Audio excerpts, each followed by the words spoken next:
Hello everybody, this is Chekhov's Laser Gun, and we are back playing Grand Tactician, the Civil War. It has been some time since I've played this game last. I think I had last uploaded videos where we had a Union campaign ongoing, but at some point in the past I did leave that campaign alone, and I think that in the time since then there have been a lot of updates to the game, so I've decided not to go back to that campaign right now. I may redo a Union campaign in the future, but I decided to start a new campaign, which I'll be showing today.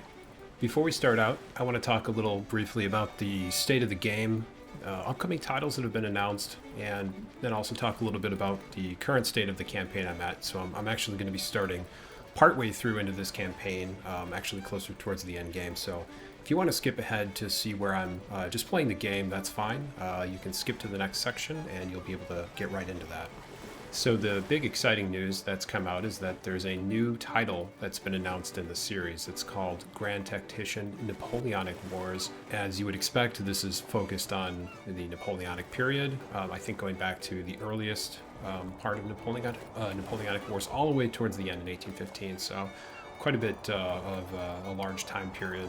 This is a subject that I think a lot of people in the community, including myself, have really been wanting to see. The Civil War is really, of course, this is something that I really personally enjoy, and it's sort of a niche topic, but the Napoleonic Wars is definitely something that has a bit more of a broad-reaching interest in people, I think. So this is really a step forward. I think that will probably let the series get a little bit more recognition because there's just so many cool mechanics in it, but it's just, again, that the Civil War as a time period is a little more niche than something that's like the Napoleonic Wars. So I'm really excited about this, and I'll definitely be playing it. I'll definitely be covering it when it comes out. I might do some videos talking about it leading up to it, sort of what we expect out of the game and what we've heard so far. There's already some of those videos on YouTube, so you can certainly find other people who've covered that. But if nothing else, I will certainly cover the game and show a little of the gameplay when that happens. So we're looking a few years out. This isn't anytime soon, but again, very excited. So next I want to talk a little bit about the state of the game for Grand Tactician Civil War. So the developers, Oliver Mule, which I think they've kind of rebranded themselves, I think, as a different company name, but they've stopped basically putting out updates for this game as of some time ago. So this game is effectively in its final state. So I can kind of review it and talk about where things are at as far as the current mechanics and everything else. So I guess my thoughts, high level, is that the game is still extremely enjoyable. I've sunk nearly 200 hours into it, so it's extremely fun, and obviously I wouldn't be making videos about it if I didn't love it. It's one of my favorite games, actually. But there are a lot of things in the game that are extremely frustrating, probably even for me as someone who's played it a lot, but certainly I could see for new players as well. The game requires a lot of understanding of the complex mechanics in it to really understand and enjoy what's going on. And that's not something you can necessarily just pick up in the first few hours of playing. You often have to do a lot of reading. The manual is extremely thick, the PDF manual, so you have to go through that and understand all the mechanics to really know what's going on, or else you're going to hit a situation where you get frustrated with why did this army retreat when it ran into this army, why did I lose in this case. So and understanding those mechanics is kind of core to that. Going along with that, I think there's a lot that can be done with the UI that would present information better to the player. Maybe I'll go into more details later if I'll have a different video basically talking about things I'm hoping we'll see in the next title. But the game could probably show information better, especially a lot of the complexities like unit morale and sort of how that morale for individual units impacts the overall morale of an army and the readiness of an army. Understanding the economy of the game is also still very nebulous. There's a lot that's going into the economic model in the background, which I think is actually quite interesting. I think as I've picked up on it more, it becomes sort of this secondary element to the game. You sort of play in the background, how do I improve the overall state of the nation I'm playing while focusing still, of course, on, moving armies around. It's a lot of like long-term planning, and I think that's actually a cool aspect. I hope that doesn't get lost in the next title. but there definitely needs to be better ways to provide feedback to players on how exactly the economy works, and especially, how your actions or things that you do, like placing new industry buildings, subsidizing industry, certain policies, how they're going to actually push your war effort forward, because that's really what everything is about. So that's something I would like to see improved upon, and in its current state right now, again, it's somewhat hard to read, probably difficult for new players as well. The AI in battles is still also very bad. It leaves a lot to be desired. It's quite easy to beat the AI in battles. They'll get bunched up very easily, and they don't deploy in a way that's necessarily logical. So unfortunately, what this leads to is when you play the battles outright, you can kind of crush the AI in most scenarios. So and it leads to very lopsided victories for the player. And that translates on the campaign map to winning the game usually a lot faster than really what I think the developers intended. So that's something that obviously needs to be improved, and just to I think from what I've read so far, they're really focusing on making the AI better in battles. So on the campaign map, the AI is a little bit better, but again, it's a little bit more limited still there.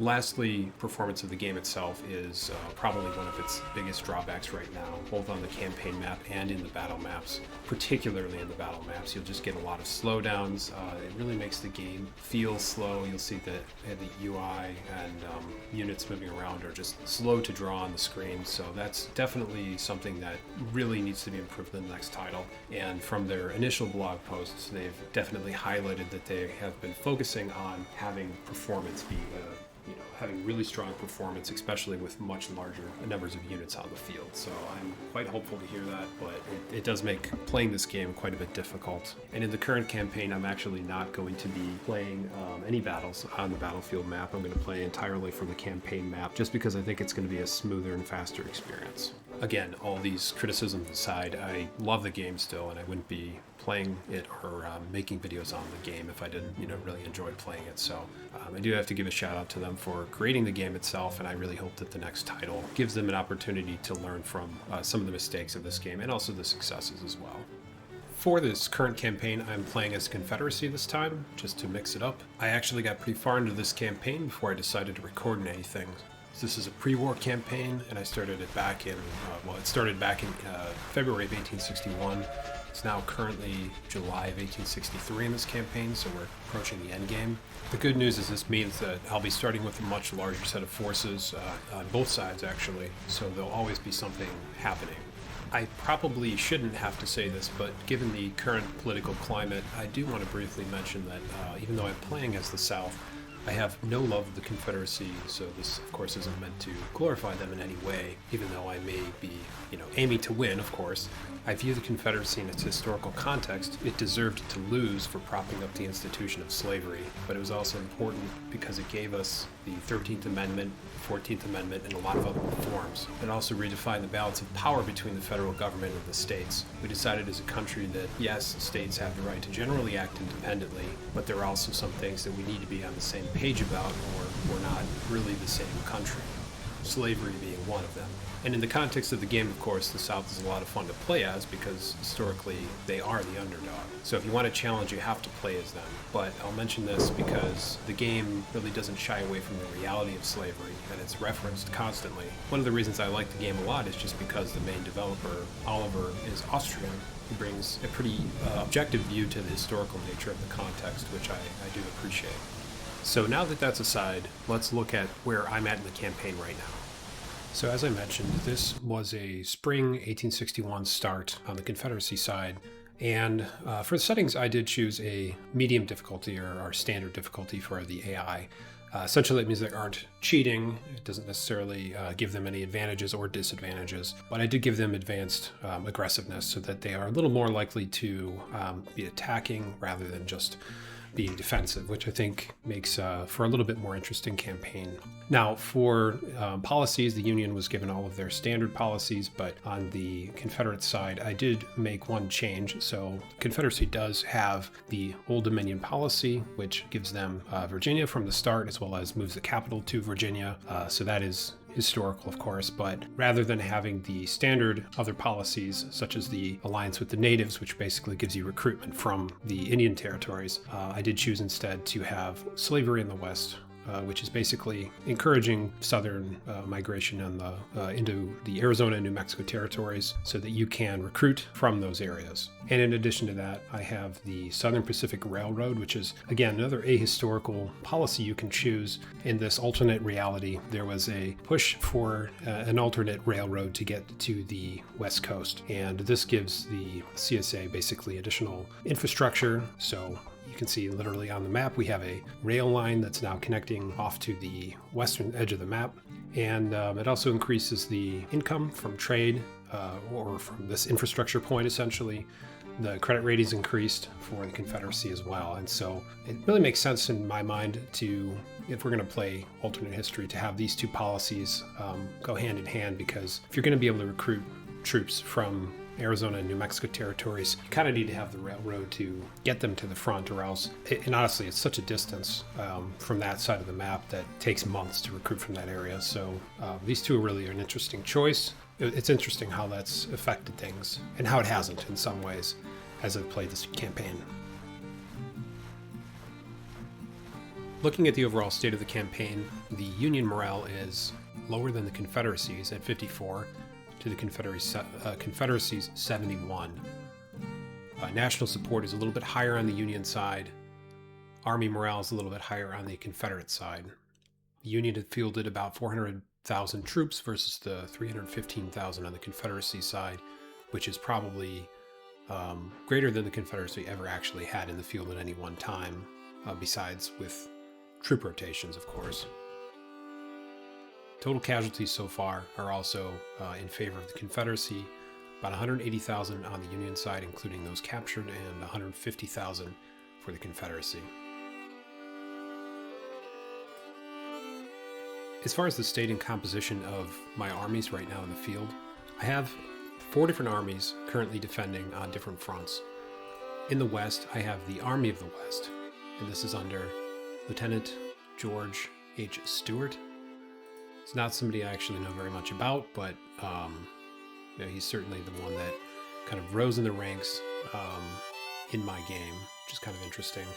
And the Army of the West is divided into 3 corps.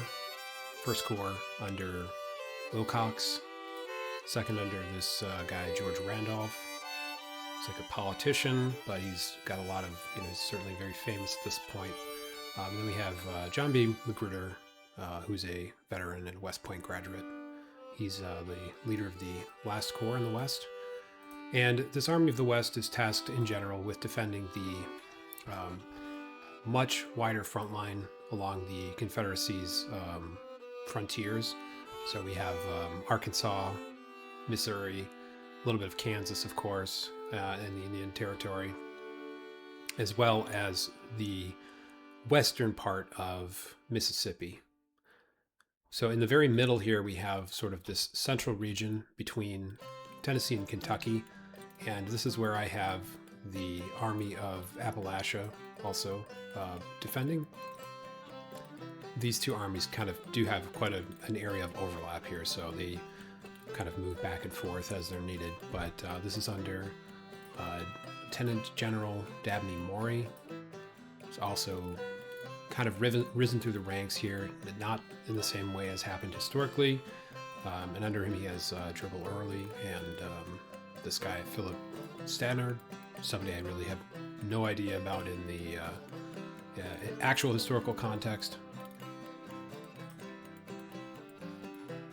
Further north, we have the Army of the Shenandoah, and this is under Lieutenant General Joseph E. Johnston.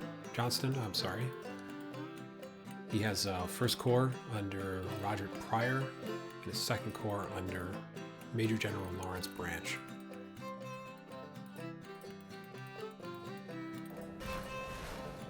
Finally, I have the Army of Virginia, which is our primary army. And this is headed by Lieutenant General Albert S. Johnson, Albert Sidney Johnson, of course. So he is the ranking member in all of the most senior ranking member in all of the Confederate military.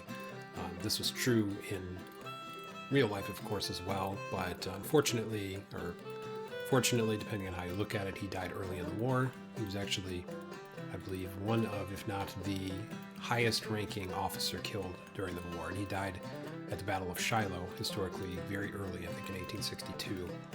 Whereas in my game, he actually was in command of troops in Virginia, and he wasn't in the West. So he's actually survived, become the leader of kind of the largest army in this game, and he is commanding two corps of this army. These are much larger corps than we have in the West. So we have a First Corps, which is under General Felix Zollicoffer. Again, I don't know much about him in real life. I think he actually fought more in the well, I don't even want to say. I don't actually know where he fought, but he's one of the two larger generals in this game. Then I have Major General Samuel Cooper, who is also a veteran of the Mexican-American War, and he's in command of the Second Corps for the Army of Virginia. I don't actually have a very good sense on the Union side of how they've organized anything, just because of the way this game doesn't really show information on enemy armies in many cases, but I do have a general understanding that there's a larger force that's kind of focused on the Virginia area, and probably about 158,000 in total in this 55th Army, and that's composed of many corps. The way the AI seems to organize troops in this game is considerably, well, it's a little bit difficult to put down, but they definitely have a lot more individual corps that they raise, and then they merge together into larger armies, whereas I think most players would tend to just have one army with maybe 3 to 4 corps maximum, and have a few armies. So but again, it's very hard to tell, but the Union of course has a numerical advantage, a huge manpower advantage, so they're able to raise just a lot of different armies and split them into different corps and have them kind of everywhere. But in general, there's a pretty major push here on Virginia. They also have a pretty sizable push that's been kind of going in and out of Kentucky, and that's something we've had to repel. And in the West, we've had a lot of smaller armies kind of coming down through Missouri and trying to attack Memphis.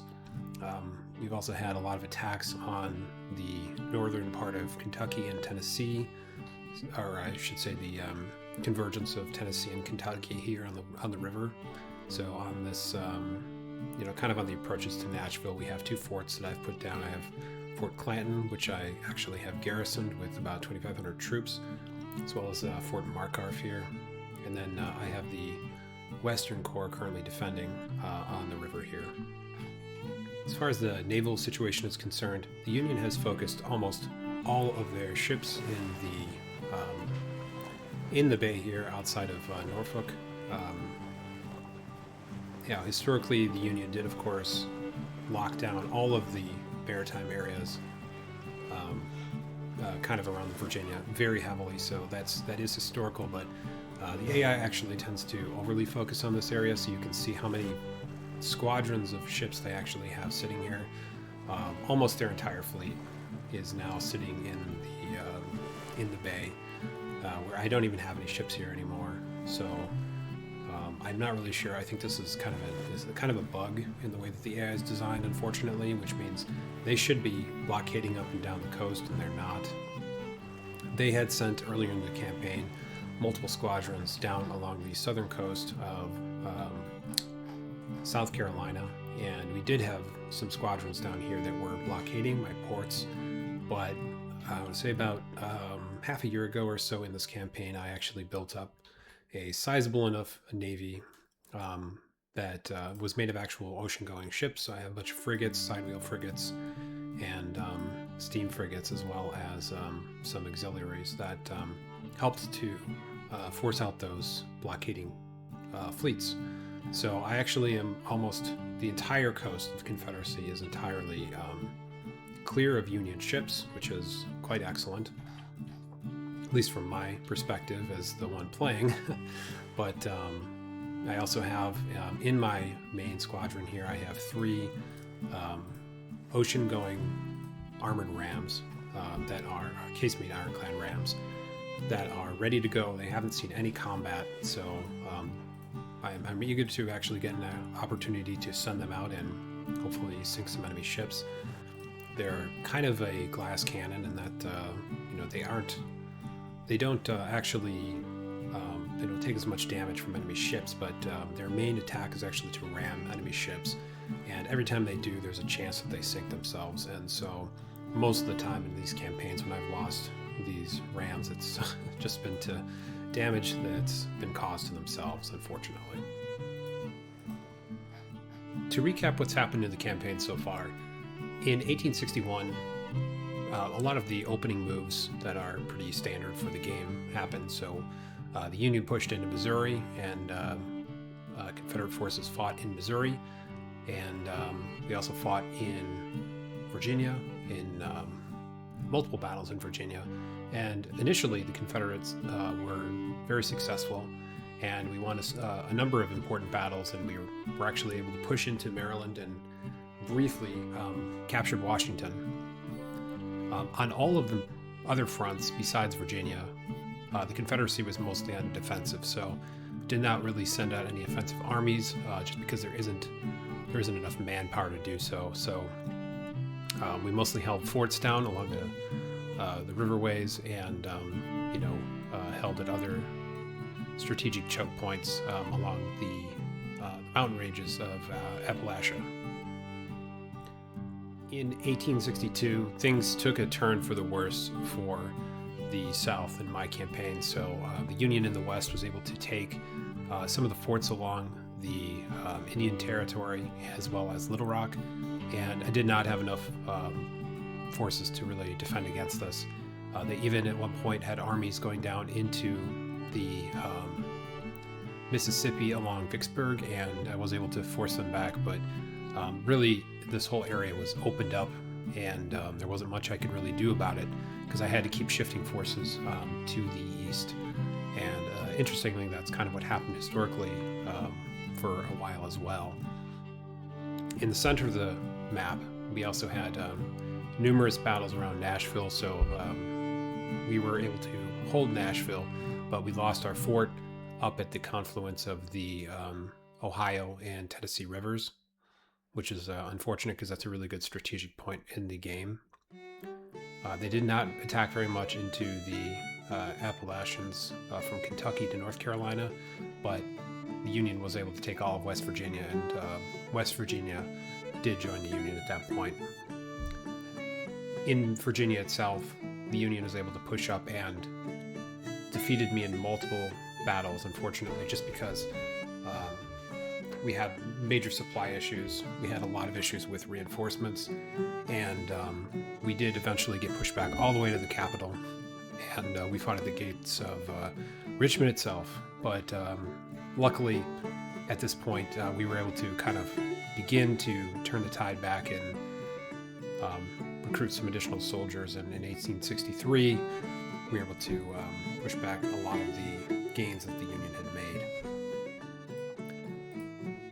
By 1863, the battles were more or less constant, just with Union forces continuously coming in from Virginia, and my forces having to come back to essentially repel them and harry wherever they were moving. The good news is my forces were able to retake Little Rock and the river going up into Missouri, so we were able to kind of retake and solidify the West, and we also were able to defend Memphis and really keep the armies coming out of Illinois at bay, as well as Indiana. We maintained defenses along most of the Appalachian Mountains, but we were able to make an offensive into Kentucky, and we took some major cities in there. Unfortunately, at this point in the campaign, we are being pushed back, but right now we have a lot of ground that we're able to sort of hold down, at least for now. In Virginia, probably the biggest moves of the game so far, so we were able to push back into Northern Virginia, which had been mostly occupied by the Union in 1862 and early 1863.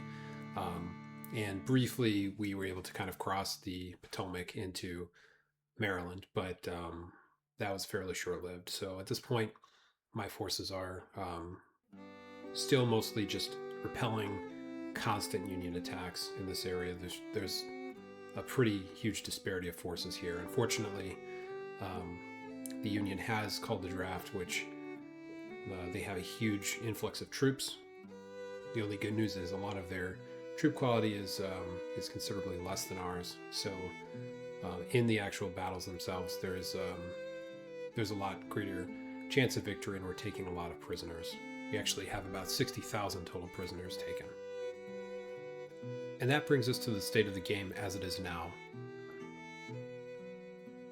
In the west, the Confederacy controls Fort Smith and Little Rock, as well as we continue to hold Memphis and the entire stretch of the Mississippi up until Memphis, as well as the Mississippi up through Cairo, but unfortunately we do not control the actual land territory here at this time.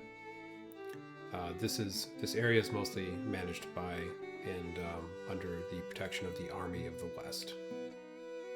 In the center, both Memphis and Nashville have withstood multiple attacks from the Union, and the forts there have held for a very long time, which is excellent. And we were actually able to carry a counteroffensive up into Louisville, and at this time we have some units up in northern Kentucky. We do briefly, at this time, we do hold Covington as well, but that is most likely going to be retaken in the near future. Other ways, along the line of the Appalachian Mountains, we have pretty much an effective line of control, and we just have small units moving back and forth that are essentially watching for and there to repel if anything does come across through the Cumberland Gap or from Charleston and West Virginia. And finally, in the east, the Confederacy continues to hold Richmond, as well as the river across from Washington at Alexandria. There is a fort, a major fort, that has been built there by myself. Unfortunately, the Union had retaken it at some point, and we just recently retook it in 1863. We've also retaken Winchester and Harper's Ferry up in the north. Very briefly, we had crossed the river into Maryland and taken Frederick and Cumberland as well in Pennsylvania. So very briefly, we had invaded the north, which also happened in 1863. We got very close to Gettysburg, but we did not actually go into Gettysburg. Just did not happen to play out the same way, but we defended instead, and I chose to withdraw rather than fight a major battle here, which would have been, we would have been massively outnumbered, unfortunately. So at this time, we've mostly have our armies of the Shenandoah going up and down the Shenandoah Valley and blocking our roads and bridges that are essentially choke points for enemy forces, as well as our Army of Virginia is holding the fort outside of Manassas, and we also have the Second Corps back in Richmond, essentially just regrouping, waiting to rejoin the fight. We do also have our units. We do have a unit in Norfolk that is essentially just a grouping for new troops to arrive. So that's sort of our muster ground. The Union did actually briefly launch an amphibious invasion and take Norfolk, which I don't see very often. So it was kind of cool when I did see it. And the good news is we were able to kind of counter that, and I was able to send a corps down, and we retook it. But that is the current state of the game as of right now. As far as policies are concerned, we've followed pretty much the standard track for the Confederacy, but I've decided not to go very heavily into diplomacy because I just don't feel that diplomacy usually pans out. I only got some diplomacy so that I can actually buy weapons from the Europeans, which I think is very critical. But I've put a lot of our policy points into military subsidies, as well as recruitment bounties. So those recruitment bounties are very important. That allows us to actually recruit a much higher percentage of soldiers in our own territories without having to conscript them. Unfortunately, I did have to pass the Conscription Act, which has an immediate negative malice against all of your friendly states, and it's just it's not a good thing overall, but it is kind of important that it opens up troops from conscripted troops to be able to reinforce your existing units. I never use it. If I can avoid it, I always try to not draft entire brigades at the with conscripts, because I just don't feel that their morale is so low, and it just tanks state morale and support as well. So I had to do it, but unfortunately I'm trying to keep it limited. So on the finances front, we're doing not great. We're losing a lot of money each month, but we're just barely maintaining our credit rating. And if it gets too low, if it gets much lower, we won't be able to recruit any more troops, which is very, very bad. So I'm probably going to have to pull back on our subsidies in the near future, but there's only so much that really can be done. So I'm hoping that I can end the war quickly, and that will really be what solves that situation. From a military perspective, as far as our weapons are concerned, the good news is we've been able to either procure overseas or start local production on a lot of different rifles. So we have Sharps rifles to some degree, additional carbines, the Richmond rifle, Plains rifle, Fayetteville rifle, and we've done reboard muskets, as well as we've captured a lot of Springfields from the Union. So that's extremely useful. I actually think that we have one, let's see, which one is it here? The Augustin rifle musket. This was, we had to buy this from Austria. So this one I've equipped a lot of troops with, and at this point in the campaign, pretty much all of my troops have rifles. There aren't any more muskets, which means that, going into battle, we've eliminated a significant disadvantage that the South starts with, because when you start the campaign, you really just do not have a lot of weapons to deal with. From a project standpoint, again, we've put a lot of our points into a lot of our policies into rifles, being able to get overseas rifles or produce new rifles. We've completed all of the reforms: artillery reform, cavalry reforms, command reform, or I should say, the reform that allows us to organize corps from armies, as well as we've done military railroad, which is very, very important. It makes the travel along railroads increasingly faster, essentially, as you've taken control of the railroads from civilian hands. We also have rebuilt ironclads, which has allowed us to make basic ironclads, and we've completed supply reform as well as training manuals, weapons production, and 3 levels of recruitment offices, which again just further enhances the ability to recruit troops. And at this point in the campaign, the ability to recruit new troops from volunteers instead of having to draft units is incredibly important, because the Union has just so many more troops that they're able to draw upon, even just volunteers before they draft, that the Confederacy really has to lean heavily onto recruitment in order to match them at all. And even in those cases, the Confederacy is always in a major manpower disadvantage. We're about 100,000 men short of them at this point. So I feel like that took an extra long time to get through all the administrative stuff, but now that we've talked about the state of where things are at right now, we can actually get around to playing the game. So what I'm going to start off doing right away is I'm going to be upgrading or making some changes in some of my armies. I'm going to try to get rid of some bad commanders. So this Major General Wilcox here looks like he's struggling. He doesn't really have a lot of initiative, and it looks like a lot of his traits are decreasing, which means his how he's doing in battle, his performance is not very good. It's actually getting worse, and that means usually it's causing morale issues for his own troops. Now, what I did find when I was looking through some of these units is some of these subordinate troops are a lot more promising than he does. So what I'd like to do is promote some of them and put somebody else in command. And we're going to replace Clark with Colonel Brown, I'm going to promote.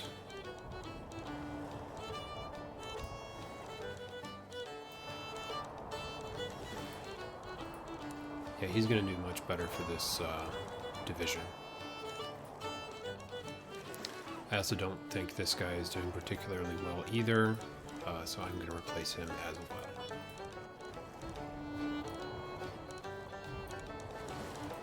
Oh, look at that. General Colonel Lee.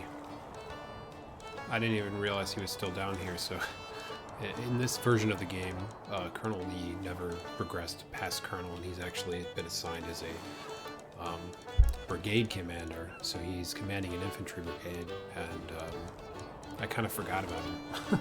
So he's obviously got very good stats, but he never got any further than that. So what I'd like to do is replace him with somebody else, maybe who's an aspiring captain. Oh man, not a lot of options here. Go with this guy, this Lieutenant Henry Heth. Yeah, I think he becomes a general wonderfully in real life. But this frees up Lee so that I can actually put him in charge of... Well, first I'm going to promote him because I think, I mean, just given his stats, he doesn't start off with these good stats, but once he gets some experience, he does actually, you know, he's been fighting in a lot of battles. Those stats improve, and he really should be promoted. Now, when you promote somebody, they lose some of their stats, because essentially that's, you know, standing in for the fact that they're, you know, they're being put in charge of a much larger group, and so they lose some skills, or there's some transition time, and they have to gain it back, or they can lose it. But as you can see, his some of his initiative and cutting and leadership went down when he was given that assignment, so it'll probably take him some time to actually fill into that role. But at least now he's a division commander under Hardy, and so he has an opportunity here to actually rise a little bit higher in the ranks. I'm not going to immediately put him in charge of anything higher than that. I could, and he'd probably be okay, but I just think that's... I think there's some negative malice that it gives to the troops for doing that, for trying to promote somebody from like a colonel all the way up to general of an army or general of a corps. So, and I actually don't like Hardy. I'd like to replace him as well. Now, whenever I replace high-level commanders, I like to actually put them back in the field somewhere if I'm not going to use them. So these guys who are very famous, I am going to assign them to some forts, because otherwise, well, I think that causes some issues with state support. So I'm going to put them in... like I don't think I'm going to use these guys again, but they're also politically assigned, which means if you remove them from command, they essentially lose state support. So I'm going to reassign them to forts.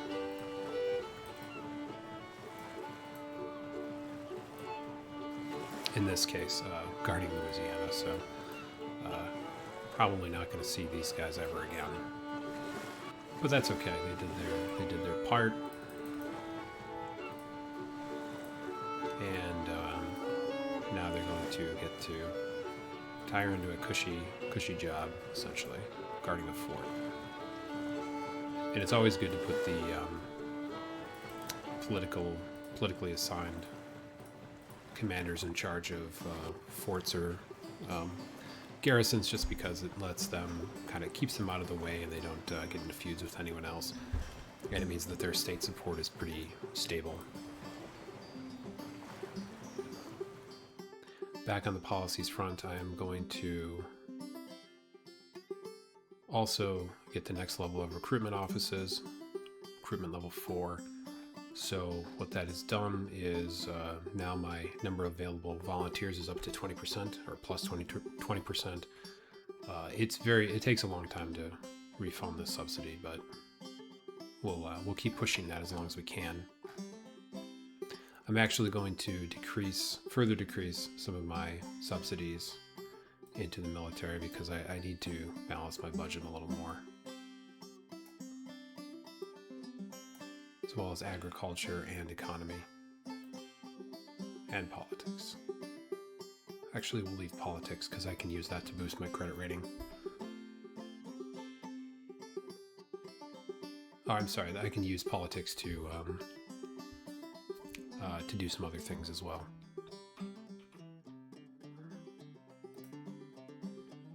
Propaganda. I can use politics to prop up, increase state support. And then what I also want to do is subsidize the, or improve the credit rating, which is expensive. It costs a lot, but, you know, that's, I'm going to need it. So we'll keep pushing those two. So we're going to restart time, and right now I think the biggest area of some kind of a news event, but that doesn't really impact us. So the biggest thing that's going on right now is just a defense in Virginia. So unfortunately I don't have the strongest position right now, so I'm actually trying to stave off these additional troops that are coming in to try and retake Fort Smith, which is already damaged, and looks like there's a bit of a supply issue going on here. Yeah, ammunition's good, but it looks like supplies are somewhat low, so that's going to be a problem in the event of a siege. Meanwhile, we have some additional units that I can see are moving down. Union units are moving down through Missouri, so there's some kind of an attempt to set up a supply depot here, which I don't know what that's going to be, what they're going to be doing from there, but they might try to relaunch an attack on Little Rock or keep pushing on Memphis. And if Memphis falls, that would be very bad for me. But the good news is I have quite a lot of troops in this area, and I have multiple squadrons defending the river, so it makes it difficult for them to cross, and gives me some, creates choke points that I can actually defend. Looks like I'm sending the Army of the West up here to try and retake Covington, but I think it's going to be lost by the time we get there, so I think, oh, I'm sorry, I'm sending it up to Louisville. And I want to send my Rangers back into Kentucky.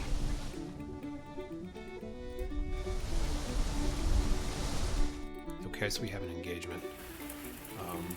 Alright, so looks like, as I was expecting, the large number of Union troops are coming in to attack my Fort Smith, which is a garrison, as well as an army that's defending it. So they have about 73,000 troops, multiple corps, as well as,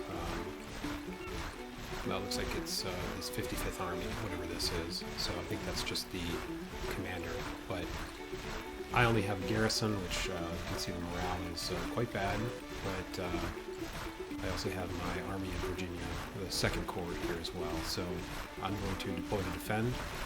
I'm always going to maintain that defensive advantage, and that's going to force us into a fight, and let that all resolve.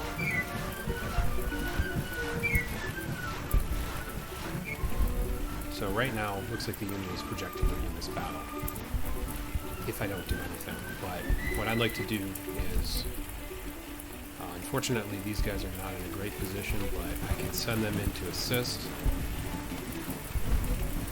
So that's what I'm going to do. I'm going to force march them so I can get into the fight as fast as possible. My Appalachia 1st Corps, which is very far away, I'm going to leave that there actually.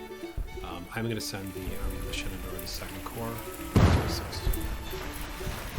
So what I'd like to do is at least match their numbers, and I want to also send them on a force march so they can as fast, up to the battle as fast as possible. And right now, I actually don't need them defending here because I know that this area is clear because I already had cleared out the valley.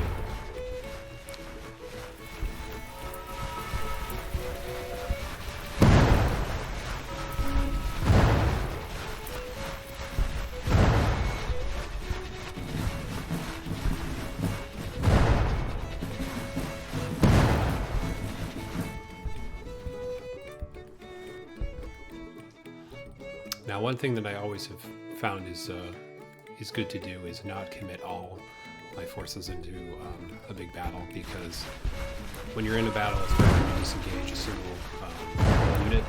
You often have to just retreat or lose the entire battle to get any units, any corps out of the fight.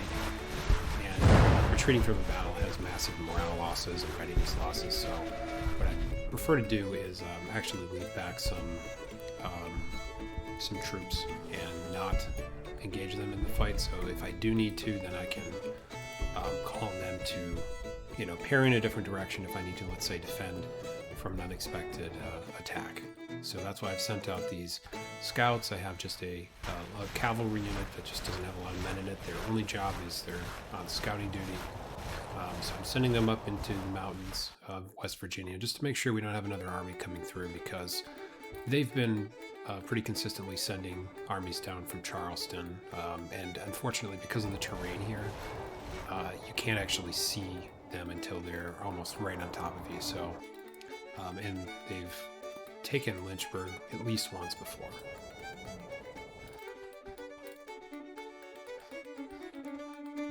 And here I'm actually rebuilding setting up a telegraph line.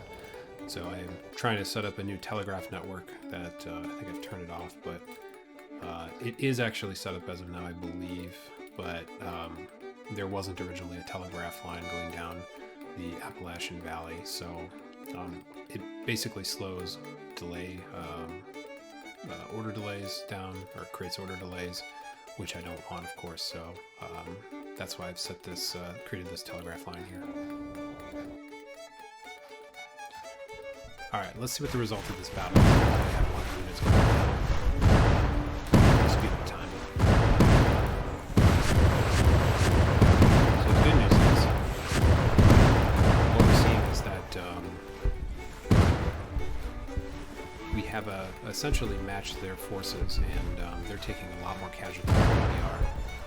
Now, the meter of battle essentially shows that we have a 50-50 chance of victory here. And that is partly because the units that are actually in this fort that they're fighting for have already been. So we can see that there's a brigade of troops. These are regular troops, which unfortunately they don't have no support right now, so their morale kind of starts pretty low, but they're also under fire right away. And we have quite a number of other units that are broken as well, so I'm hoping that if we can win this battle, I can pull back and actually spend some time to regroup and get my readiness back. While that's happening, I just need to make sure we don't have anything major going on other fronts.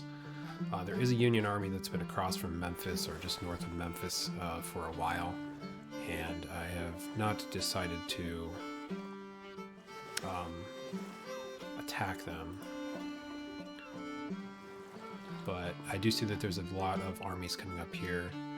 I get some intelligence, so just from, I have a news agency down here, as well as just my intelligence in this area from locals tells me that I have some basic information. So there's quite a large army moving down here, and I will need to really spend some time to repel this. What I don't want to have happen is that these guys fight at the same time, so what I'd like to do then is cross the river and actually engage the 5th Corps. Let's see if I can engage them from this side. And if I have a numerical advantage here, so if I can fight them at this time, and I see they have a bit of a supply issue, then hopefully I can knock that army out, force it to retreat before it can link up with these other ones.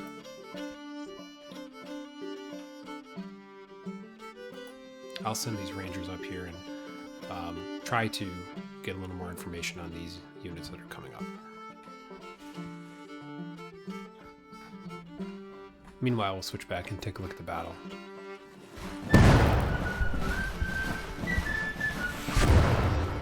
Fortunately, it's still about 50-50. It's going a little bit more in our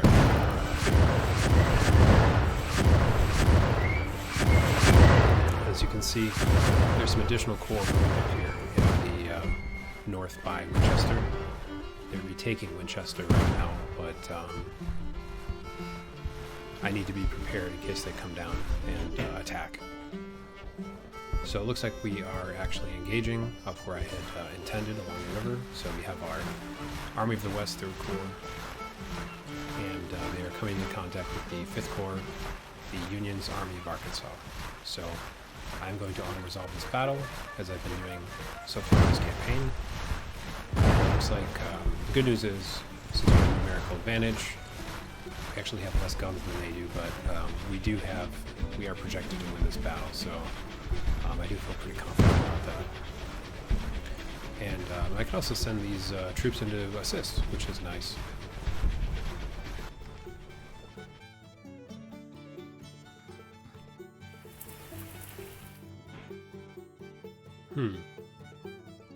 I'm not sure if we won or lost this battle. Sometimes it does this where it says that we won or we lost, so it says that the enemy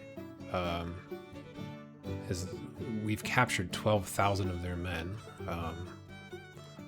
but we've also, yeah, it's a little bit unclear what happened here, because it also said there was a disaster here, which means that we lost the battle.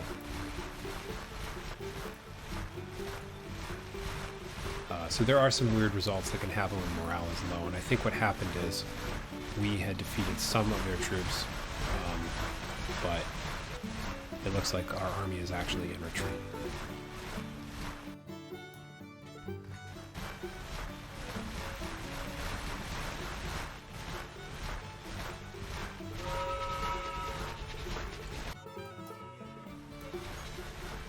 That isn't wholly unexpected, unfortunately, just because they did have a lot more troops in the area than we did.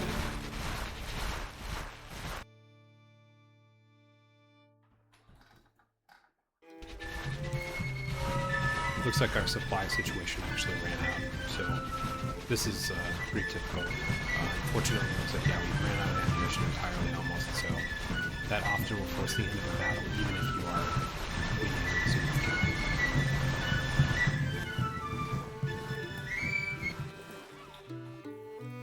So what I'm going to do is move back my units to their various different supply depots, which I have spread out along the valley. I have some in Charlottesville, Richmond, as well as Petersburg, and back in Norfolk. So I'll spread them out, so they all have their own supply depot, and then we'll try to get these units back up to good readiness. It looks like there actually are, their readiness state is fine, and morale, looks like morale is broken, but they'll recover that pretty quickly.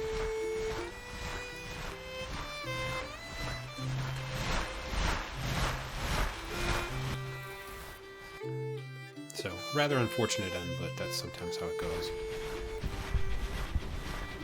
Meanwhile, on Mississippi, at this battle of Mount Vernon, we are actually still projected to win, so that's great.